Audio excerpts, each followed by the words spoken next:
Yeah, I agree. And when you look at the first example, you said it was a factual one, so the referee doesn't really need to go and have a look at it. But when you hear the VAR describe the second incident in terms of it's hit the thigh, his arm's not outside of his body, if you like. So why was the referee sent on that occasion?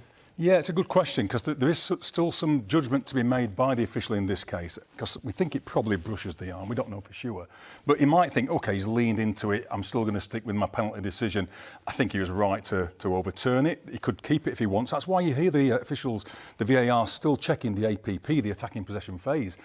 Just in case the referee keeps the call at the screen, we've got to check if there's an offside too. And I know people get frustrated sometimes about the time it takes with the checks, but that's why they're going through the full due diligence to make sure that, you know, he goes to the screen, he says, I'm going to keep my penalty, but we've not checked if there's an offside as well. So that's why we're going through that process. They're really skilled at going through the process. It's not just like watching TV at home. They're having to work through a process to ensure they don't miss anything.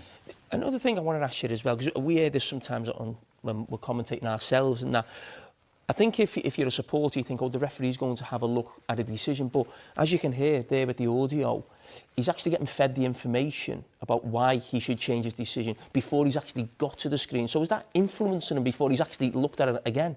We want the referee to make the final decision at the screen. They're provided with the video evidence that the VAR has looked at and formed the opinion that something's clearly wrong. But the final call is the referee's, apart from those situations that are factual. So the one we saw with Kai Havertz, where the ball just has to strike the arm, inside or outside the field of play, or inside or outside the penalty area, those sort of situations are deemed factual. So we just take the word of the VAR. But the referee makes the final call. But the VAR will say, this is why I'm sending you, have a look at this aspect. But you make the final call.